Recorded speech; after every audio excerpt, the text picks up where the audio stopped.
EGM Network. This is Martha Matters. From real estate, healthcare, current events, taxes, or just about any topic, we're talking about it. Call us with any questions on just about any subject. Now, here she is, Martha! Well, hi there, everyone. We have an interesting topic like we always do. I don't even need to mention that. But it is bond ladders. A lot of people are afraid of them, but there are many, many advantages of them, especially in the current volatile environment we have in the stock market.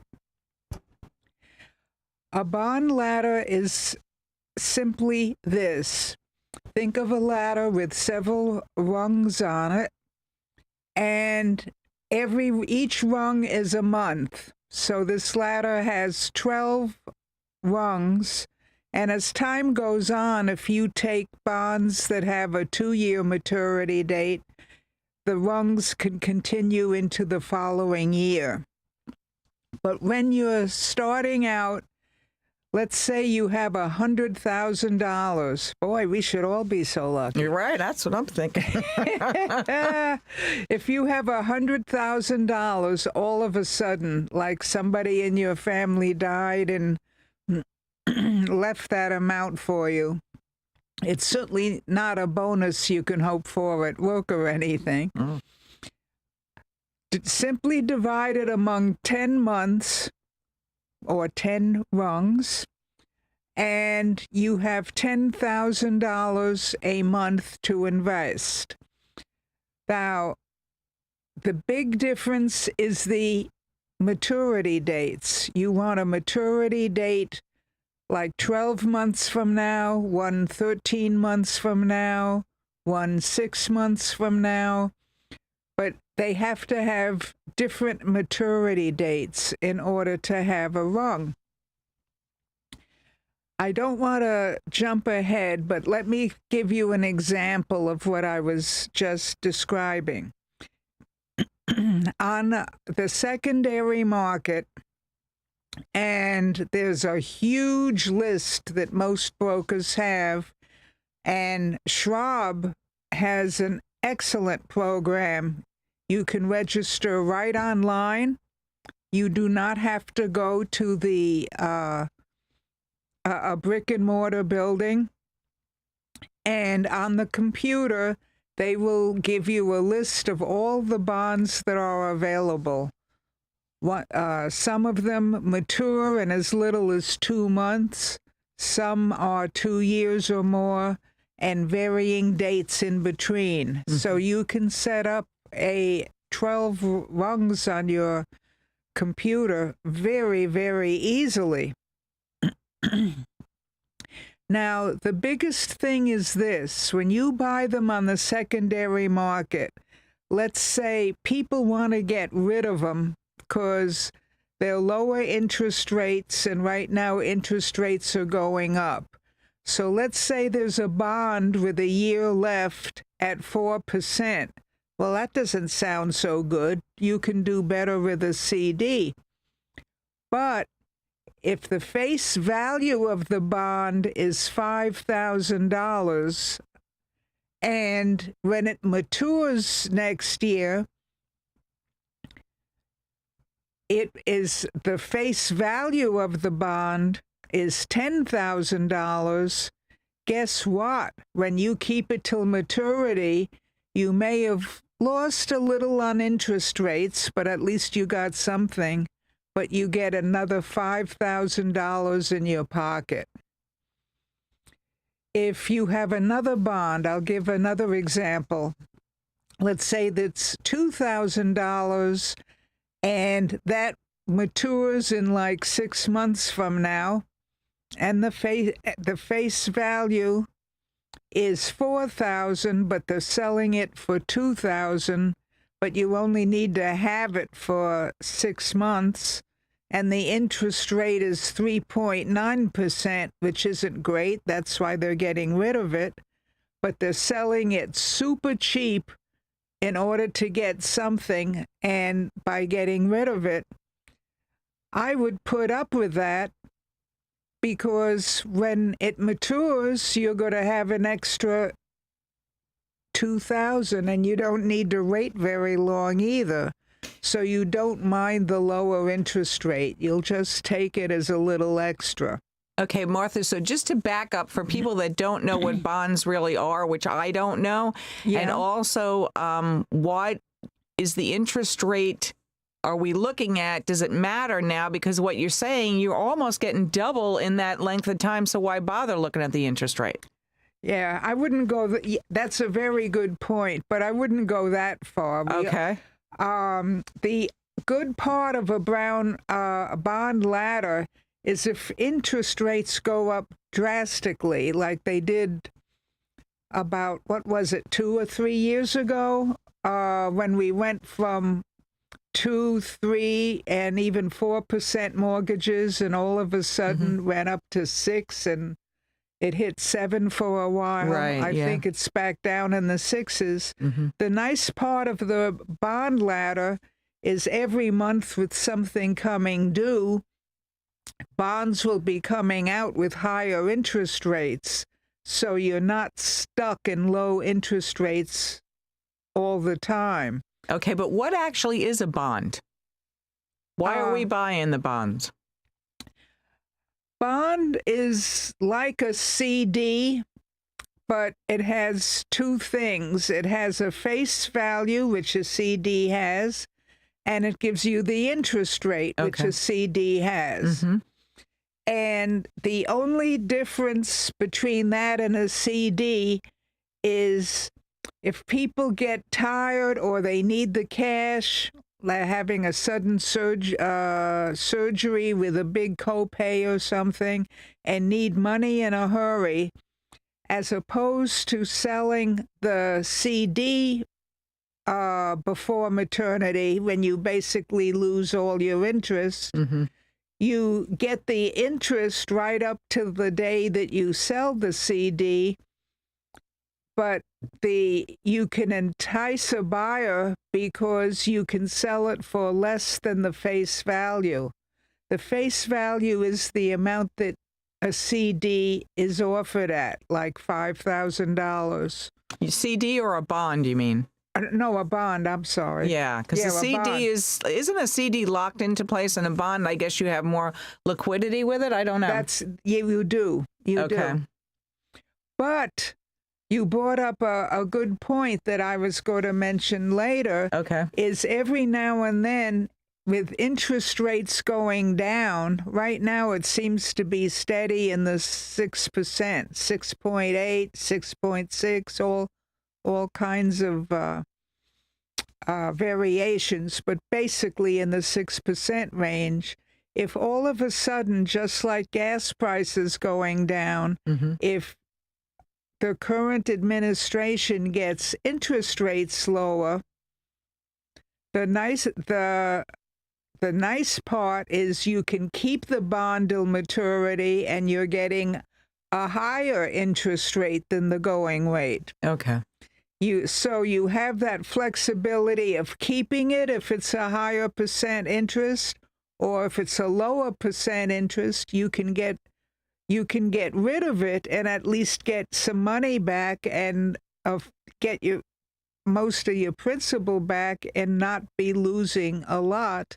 But the buyer, by having a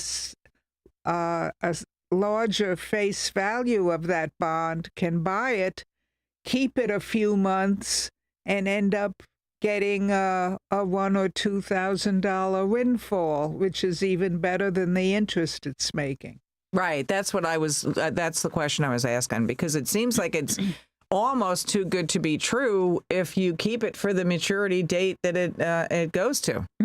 Yeah. So what the Schwab does with a ladder, they give you not brand new bonds, and some of them are out 5 or 6 years, and that's way too far ahead.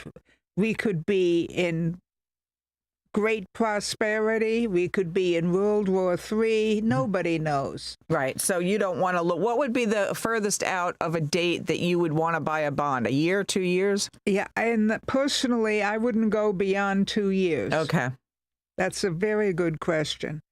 But there are plenty of younger people out there that say, oh, 5 years is nothing, 10 years is nothing, I'll buy the bonds.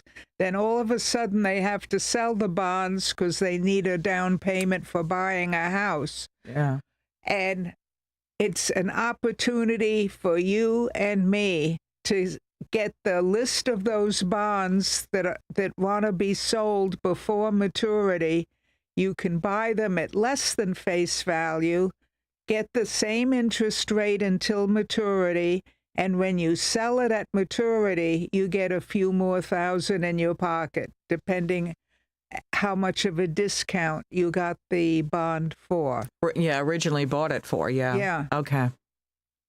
So that gives you a little more flexibility than a CD, but let me tell you, CDs, certificates of deposit, which you can almost form a ladder from. Some of them mature monthly, some of them 6 months, and some of them a year, some of them 5 years. So that implies a ladder. I don't recommend buying CDs very long term.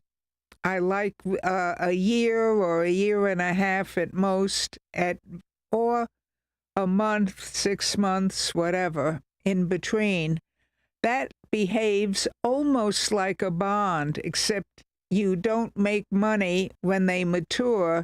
You get all the interest rate, but you don't get a little windfall because it doesn't have a face value. The amount of the bond is the amount of the bond. If it's $1,000 when you invest it, you get back $1,000 at maturity, and you do get interest usually every 6 months in between. You mean the CD doesn't have the face value? A CD does not have the bond has the face value plus the interest rate. Yes. Okay, so that's like one of the big differences between the two of them. Absolutely. Okay. Absolutely. Now, in addition to that, you can almost, like if interest rates are going down and the bond interest rate is going down, but you have a 6-month CD at a higher interest rate, by all means, keep it till maturity and you're ahead of the game. You're getting paid more interest than the bond is giving you. That's what happens only in a volatile market. But in cases like that, most people really keep a CD for 6 months or less and hope the volatility goes away. And if things are still going down, you can take a look at the bond market again, or have some of each. Have some CDs that mature every few months, and have a bond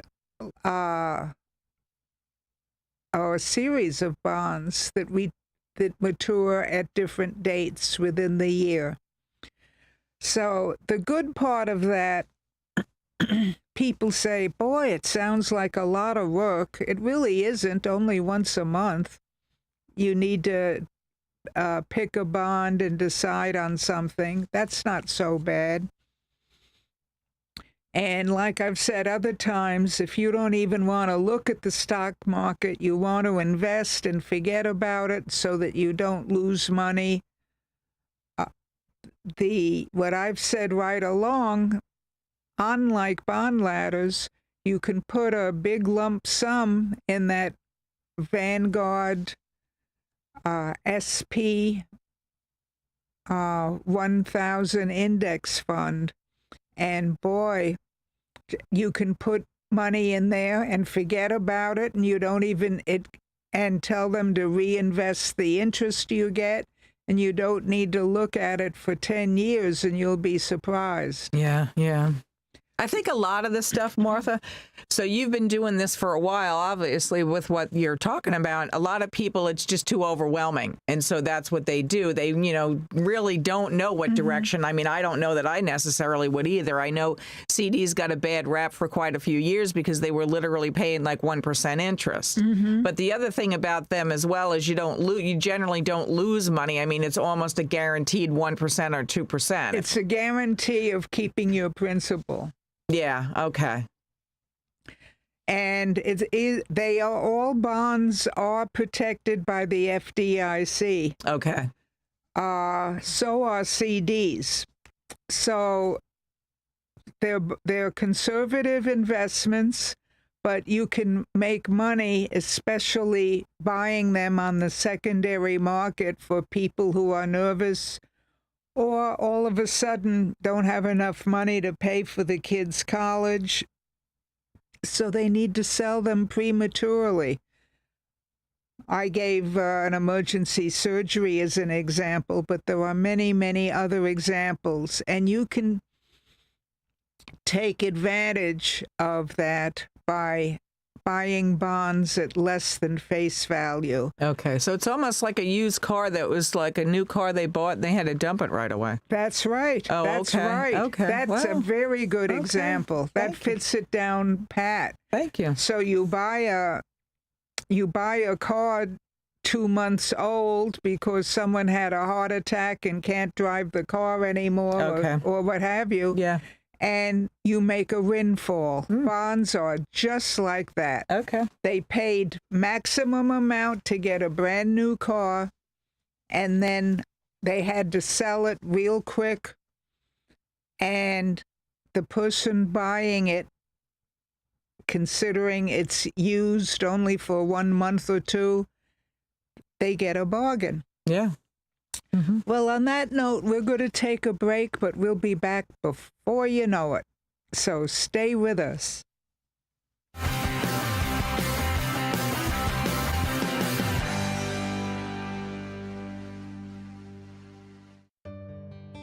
I want to introduce you to our main sponsor, Highland Plaza, located on US 1 on the east side of the Highland Drive traffic light.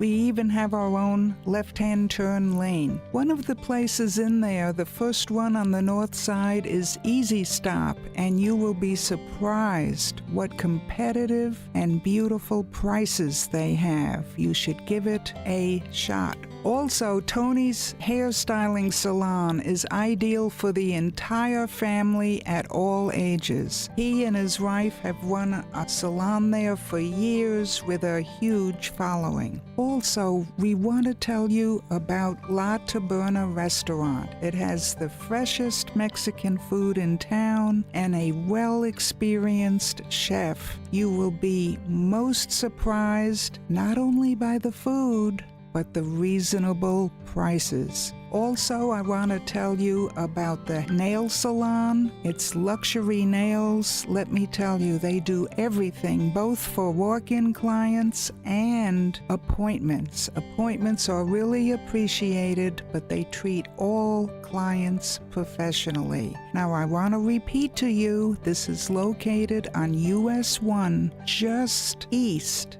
of Highland Drive at the traffic light. It's a beautiful yellow building with a maroon awning. We look forward to seeing you there. Come on over. Hey you! Host your very own show every week at Evergreen Media Network in Vero Beach. Go live to YouTube and Facebook with up to 4 people and your very own producer. Be heard on more than 15 podcast platforms and local radio. All you have to do is show up and talk. Your guests can join from anywhere in the world. It's easy to get started with the largest podcast studio on the Treasure Coast. Contact Evergreen Media to tour the studio. Create your island paradise at Sunshine Furniture during our winter sale event. Save 50% on all Tommy Bahama and Lexington, including the newest collection, Key Biscayne. Living room, dining room, occasional chairs, office, and media furniture with sophisticated design and a mix of coastal and Caribbean style. All Tommy Bahama and Lexington offer everything you need for your Florida living. We have the largest selection of in-stock coastal furniture from Four Seasons, Capri, Universal, Riverside, Hooker, Seawinds, Barcalounger, Best, and lots more. At Sunshine Furniture, we're the outdoor furniture experts specializing in patio sets that withstand the Florida elements, and we have a gallery of Berlin Garden and Bollywood. Come in now for the best prices of the year. Sunshine Furniture, $12.95 US 1 in Vero Beach. Don't miss the 50% off winter sale on Tommy Bahama and Lexington going on now. Visit our website at sunshinefurniturecasual.com and visit our outlet store directly across the street. Experience the magic of Hollywood's golden age. Riverside Theater presents Singin' in the Rain. Good morning.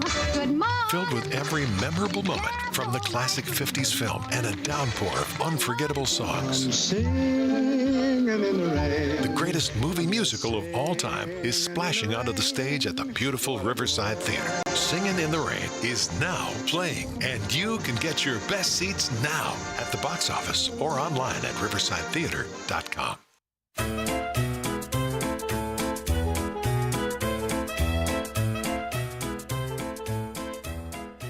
Well, hi there and welcome back.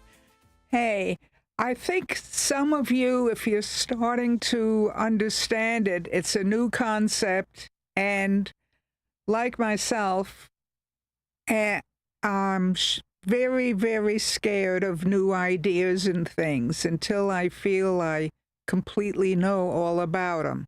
So I know how you're listening to this, but compared to a crash, which we really haven't had since the 1987? Yeah, it was like 86 or 87. 1929 was the infamous one. Oh, but yeah. That was the big one. Yeah, but You don't have that with the bond markets. They just stay put, and they're still protected by FDIC. that's a big deal. And you don't lose the face value for whatever bond you're holding.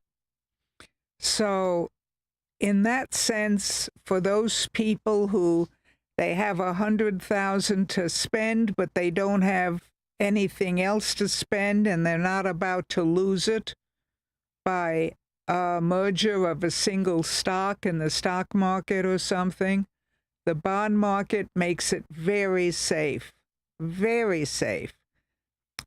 They call it an ultra-conservative investment.